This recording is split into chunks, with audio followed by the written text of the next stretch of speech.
Welcome to Deep Dive. I'm your host, Kevin Benedict, and I want to thank all of you out there for joining us today.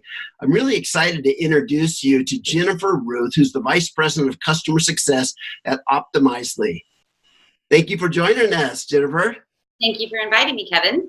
Absolutely. You have a really cool title, Vice President of Customer Success. It would be a really bummer if somebody had, customer failure. So customer success, let's talk about it. What does that mean to you? Customer success to me is about ensuring that our customers achieve a positive ROI on their existing investments. Okay. Success function has changed so much over the last 15 years. And I think many software companies are still iterating to figure out exactly what it should mean for their organization. But for me, I have the best job at Optimizely in my view, because I'm able to come in and focus wholly on making our customers successful. So it's a great title, but it's also a lot of fun in practice. Oh, that's great. And before we dig deeper into the professional side, why don't you give us a little background of yourself? Tell us about yourself. I have been all over the place. So I grew up in a tiny town in Oklahoma, and then went to school at WashU in St. Louis, moved out to New York City because I desperately wanted to be in New York that had no money, and I was good at finance. So I took on my first role in investment banking, and I do not regret a moment of that. I learned a great deal, but got out of that as quickly as I could. It was incredibly intense, but there are Excel skills that I have never forgotten from that experience, and a true grit of professionalism and about working hard to get the job done that I gained through that experience. From there, I went to American Express, who at the time had a venture capital team or private equity team investing in strategically relevant companies. And so I went to American Express and worked with them for a couple years. And then September 11th happened, and American Express was obviously quite impacted, just from a geographical perspective, as well as from a business operations perspective. And that inspired me to do something I'd always wanted to do, but could never find the right moment. So I signed up to be a United States Peace Corps volunteer, and I moved to Lesotho, which is a country in Southern Africa. Wow. Some startup organizations there. After that, I came back to American Express, and they gave me an opportunity to move to Australia. And I'd never been to Sydney. I got on a plane with all of my stuff, and I moved there intending to be there for about 2 years, and ended up staying 8 years in Australia, becoming a citizen. Wow. It's an amazing place to do business, very different than the US. Mm-hmm. And after a couple years with American Express in Australia, I decided that I wanted to move into a different vertical. I will forever be appreciative of my experience at American Express. I think they're an incredible company, and they develop incredible talent. But I wanted to move to something that was less regulated. And at the time, I was managing our MarTech relationship with Adobe. And so they tapped me on the shoulder and asked me to come over to lead customer success for APAC. And truth be told, I didn't even really know what customer success was when I took the role. Good for you. Love it. It sounded really exciting and like an area where I could have major impact. So I went and worked with Adobe for a couple years, leading their APAC region across China and India and Southeast Asia and Korea. So a lot of really unique markets. And then my family and I decided it was time to move back to the States. We have a young child, and my partner is from the East Bay area of California. And so we decided to move back, and I was reviewing options, some with Adobe in San Jose and some others. And Optimizely had been on my radar for a long time. Adobe competes on Test and Target against Optimizely. And so I was very familiar with the product and wanted to give a smaller organization a try. I felt like I had always been working in entrepreneurial environments within large companies, and that Optimizely was an entrepreneurial environment through and through. And so I came here about 2 years ago and was promoted to vice president about a year ago. And the rest is history. All right. Well, thank you so much for sharing your background. It's inspiring. I'll just leave it at that. Yeah, and the opportunity to go everywhere. Wow, what a good education. So, Optimizely, I was reading up on it in preparation for our interview here, Jennifer, and one of the phrases that I was reading, world's leading experimentation platform. Now, I don't know what that means.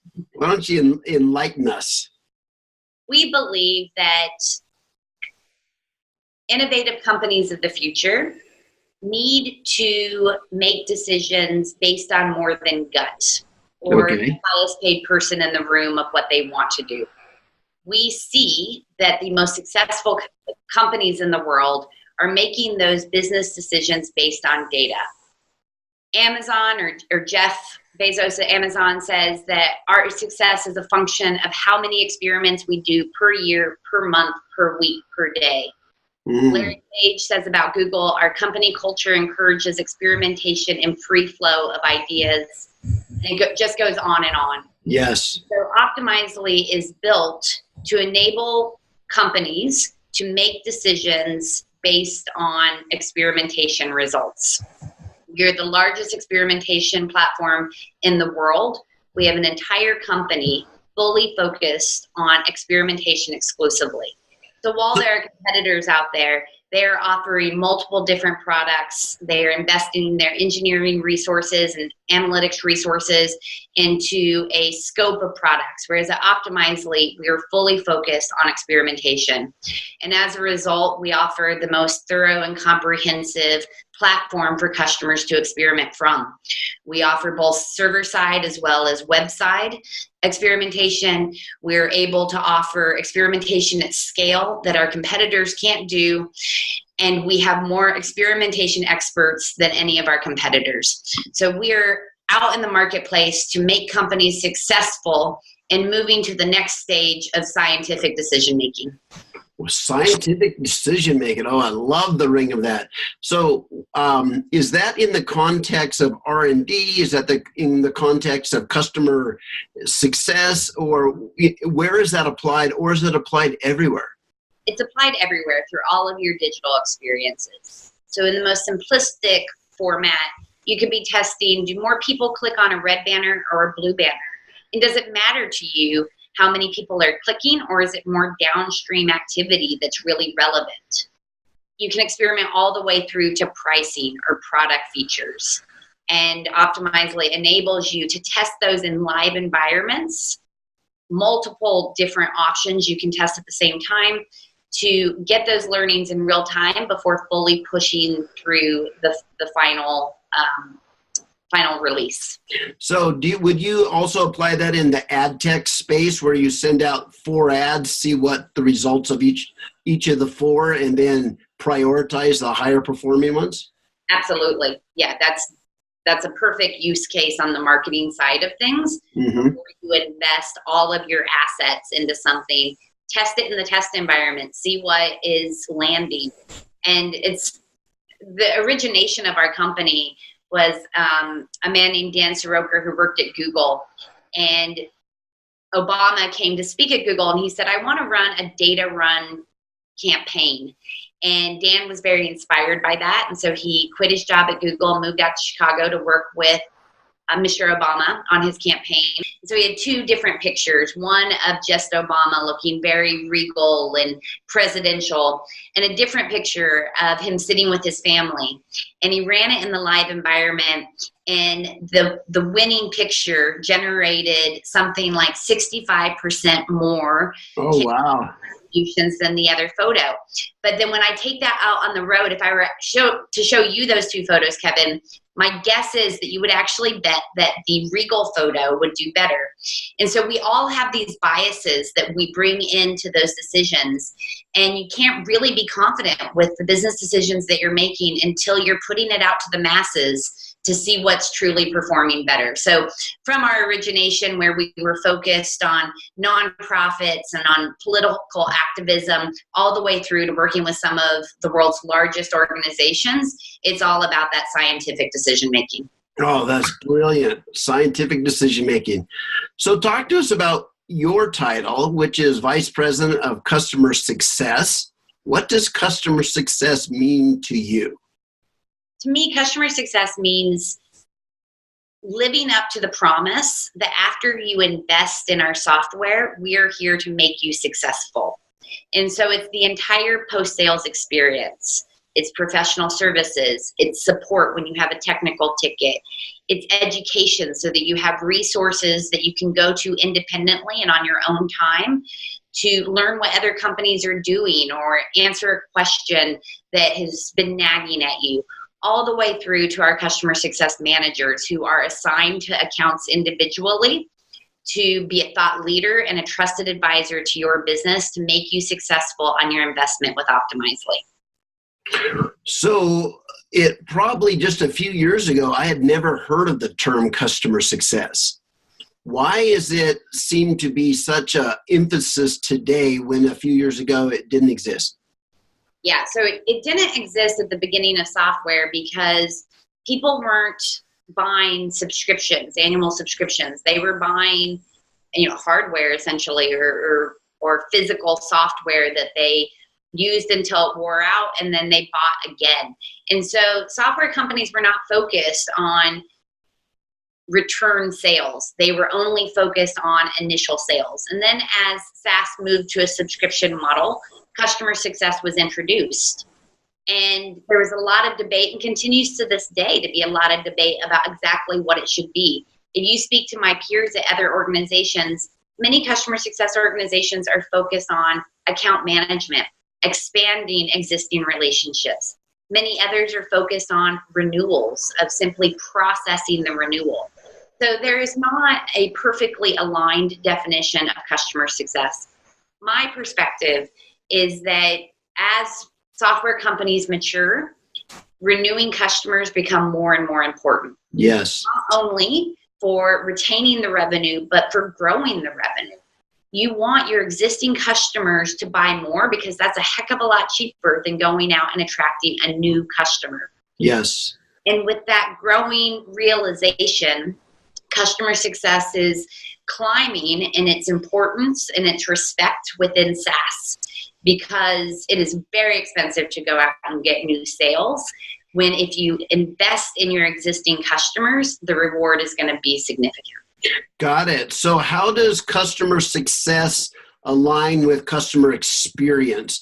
Are they just two sides of the same coin, or how are they related to each other? They're closely related, absolutely. I think customer success is more of the inside out view of it, and customer experience is more of the outside in.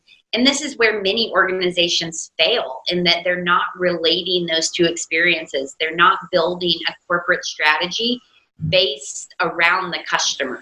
And that's something that Optimizely does expertly. We put the customer at the center of everything we do, whether it's evaluating what our product roadmap should look like, or our sales pitch, all the way through to the post-sales experience. We are tracking customer behavior, we're experimenting and seeing what works, and we're designing programs in customer success to meet our customer needs. And so the design of that program is based on the customer experience, the feedback and learnings that we're getting through that, and then building a program that meets those needs. Oh, thank you for, clarifying all of that. So business value, how do you guys measure whether you're being, the customer success effort is successful or not? Yep. So this is very much an inside out look at things. Yes. Corporate metrics. But the metrics that I live my day-to-day on are threefold. Firstly, adoption rate. Are customers using the product? Because if the customer is not using the product, they're not receiving value from it. And therefore, they're not going to be a successful customer. So we track very closely the different ways that they're adopting the product, how many people are adopting the product, how often they're using the product, how deep they're going, so on and so forth, many different adoption metrics to understand and ensure that our customers are using the product that they bought. The second metric that we use is renewal rate. If a customer is not getting value, they're not going to renew.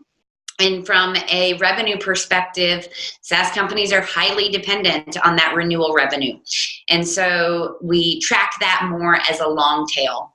And then thirdly, customer satisfaction rates. This can be measured through NPS scores or ad hoc surveys, or simply speaking with our customers. Mm-hmm. And getting a good understanding of, if you had to buy this product again tomorrow, would you?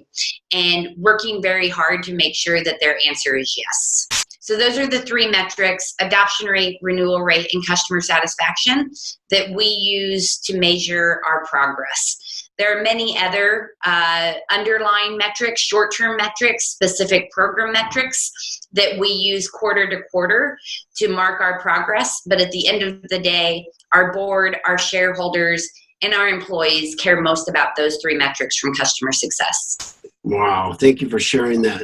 So what kinds of technologies are involved in that process? You must be collecting a lot of data. So some of that data is just obvious data. Did they renew or not? But do you have special tools that customer success people invest in and utilize? Yes. So just as marketing organizations use Marketo or sales organizations use Salesforce, more and more customer success organizations are using some sort of customer success tool. One example, and perhaps the most popular name, is Gainsight, Mm-hmm. and that's who Optimizely is currently using. This allows us to build templates that are reusable for all the customer success managers to engage with our customers. It allows us to track how often we're touching customers and in what ways we're touching customers. And it brings it back to those core metrics and is able to show us our relationship. So Gainsight is our, as soon as you get into the office, you open it up, that's the CS tool of choice. However, we're also highly dependent on simply our data warehouse, because it's not as easy as, did that customer renew? You need to look at all of the insights that support that. Is that a customer who's using product A or product B? How often was that customer engaging in an experiment? Were their experiments winners or losers or inconclusive? There's heaps of data that go into customer behavior and the relationships that then impact the bottom line. It almost sounds like your role as a data scientist right now. Data science does play a significant role in us making decisions to further improve the customer success program. And I'd say another important piece here is engagement plans. We're an experimentation company, so we experiment with everything we do. And we are very focused on experimenting with the right engagement plan with our customers. We call that engagement plan the moments that matter. And these are the 8 most significant touch points where we engage with customers. And it includes everything from an informal check-in all the way to a very formal quarterly business review. And by using a tool like Optimizely or a different customer success tool, we're better able to track the significance in the results from each of those moments that matter, so that we can continually refine our program to meet customer needs. Wow, with all that data floating around, there must be the opportunity to use machine learning and big data analytics and even artificial intelligence to kind of call out or call alerts to different things. It seemed like, but let me ask you, do you see any of that deployed there? Yes. So we're leveraging, I wouldn't really call it AI, but more just trigger-based technology. Okay. When a customer does this, what should we do in response?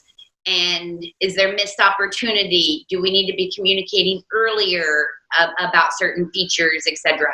And so we are testing through that, experimenting our way through that, of leveraging triggers.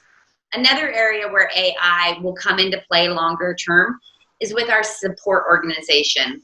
And I say that with a little bit of hesitance, in that Optimizely is very focused on offering a best-in-class post-sales experience. And that certainly applies to our support organization, the technical support engineers who receive technical tickets.